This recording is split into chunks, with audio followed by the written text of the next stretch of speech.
my friends are simps.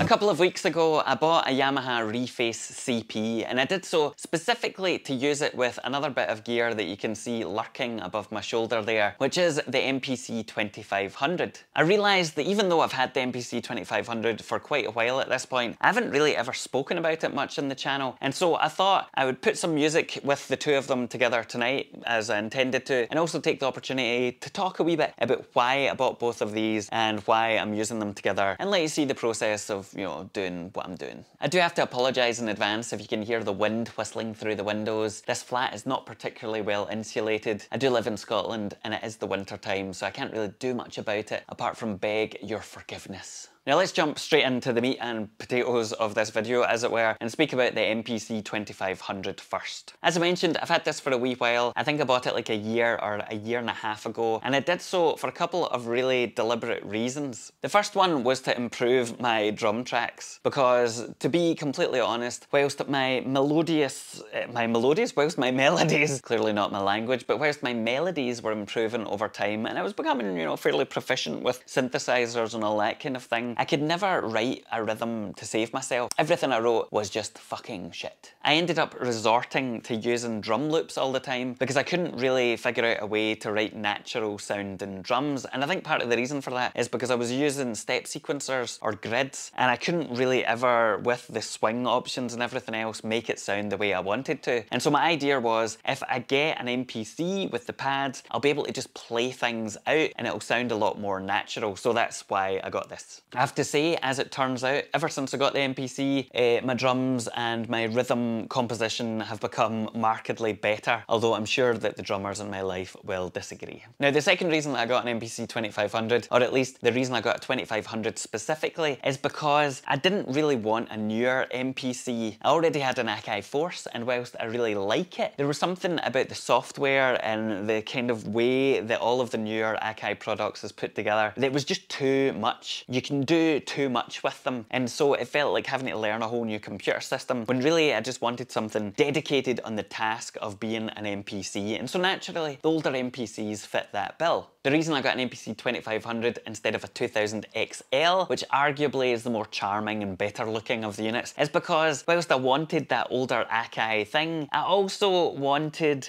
some of the features that didn't come standard in the 2000 XL, such as the multiple individual outputs, because that meant that I could then run my various bits and pieces from the kit, like the, I don't know, the kick drum and the snare and the hi-hat, all separately, record it into my DAW and, you know, multi-track everything and process them accordingly. So that's why I went with the 2500, and I have to say I'm actually really pleased with that purchase and decision, although I'll probably always still want a 2000 XL as well. Now, when it comes to the Reface CP, I'm sure I don't need to explain to you what they are, but I'm going to do so anyway in case you don't. These are devices that were created by Yamaha a few years ago as part of a series to reintroduce and recreate and reimagine some of their classic sounds throughout history. The CP in particular focuses on piano sounds, and in there it has some really impressive recreations of Rhodes and Wurlitzer and all that other good stuff.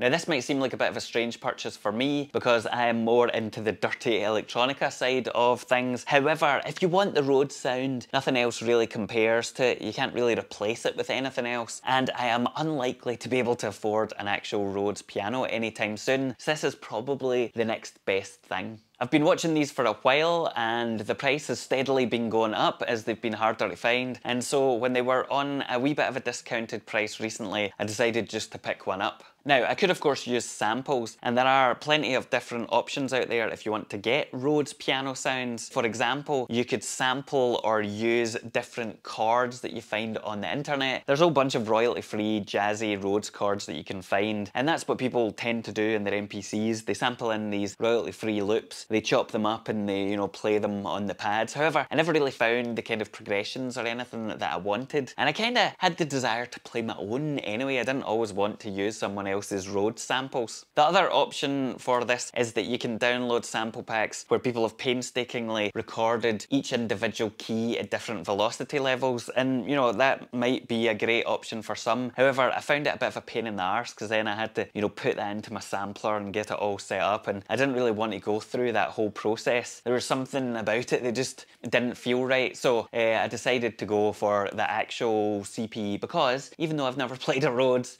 I've been told by other people who have that this is, you know, I mean, it sounds good, so what do you want? Now, whilst I am not a particularly great keys player by any stretch of the imagination, I did learn to play piano when I was a lot younger, and I did so specifically because I found a keyboard in the house that I wanted to learn how to make music with properly. As it turned out, that was a monophonic keyboard synthesizer, which of course meant that my piano lessons didn't do me much good. However, I do have a wee bit of kind of understanding of breaking things up, and I wanted to be able to play it naturally, you know, and record things in a way that wasn't constrained by samples and controllers and all that kind of stuff. To kick off my composition, what I did was load up a whole bunch of different drum sounds into my MPC. I then found a selection that I liked, played just a click track, and did a very basic guide drum so that I could then begin to layer things on top of it. Now, one of the big reasons that I got the Reface CP in the first place, to have access to those Rhodes sounds, is because when you use them in an MPC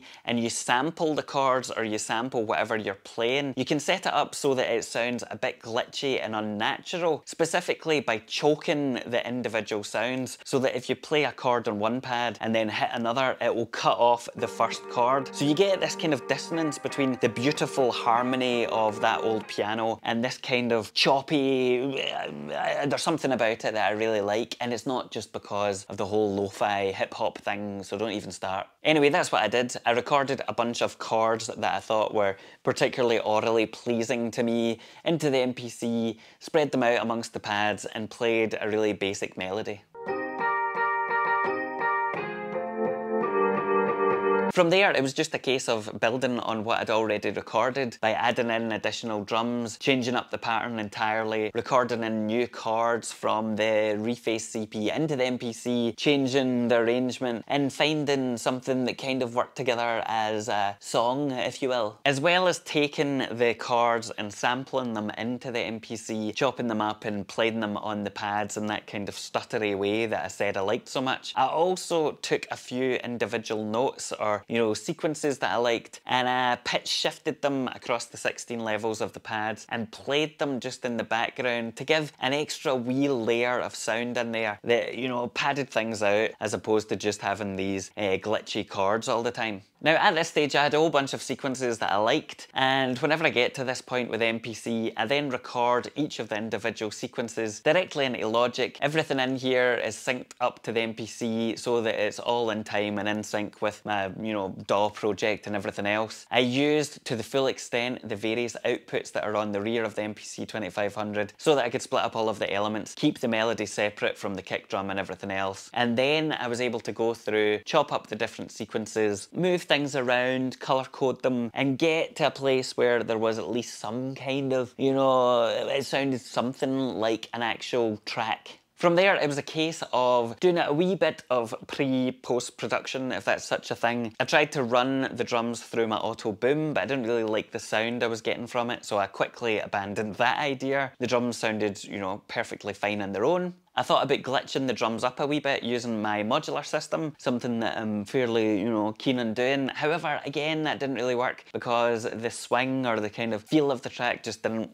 lend itself to that, so I abandoned that as well. In the end, what I found worked the best was just to play the Reface CP over the top of some of the sections so that I could have that free-flowing piano playing style going along with the jaggy, you know, glitchy, kind of stuttery chord arrangement from the MPC. At this point, I was trying to channel my inner, 10-year-old and remember everything I learned or didn't learn about playing piano. And I have to say, I really enjoyed it. There was something really liberating about playing keys in a very human way, where it doesn't matter if you make wee mistakes or anything, because it all kind of fit the nature or the kind of feeling of the track. The only thing I would say is that whilst I don't usually mind micro keys and synthesizers, I don't like them on the Reface CP, because when you're trying to play actual piano chords on a wee tiny keyboard, it's not really all that, it doesn't lend itself very nicely. However, you can use a MIDI controller or other thing to control the Reface CP, as it were, so I'm probably going to be using the Behringer VC340, which has got a much bigger keyboard in future. But the point is, it sounded amazing. Being able to have that expressiveness with that Rhodes sound was brilliant, and I think it sounds alright. So that's the beginnings of my exploration with the Reface CP and the MPC 2500. I'll be doing a video talking more about each of them at some point. However,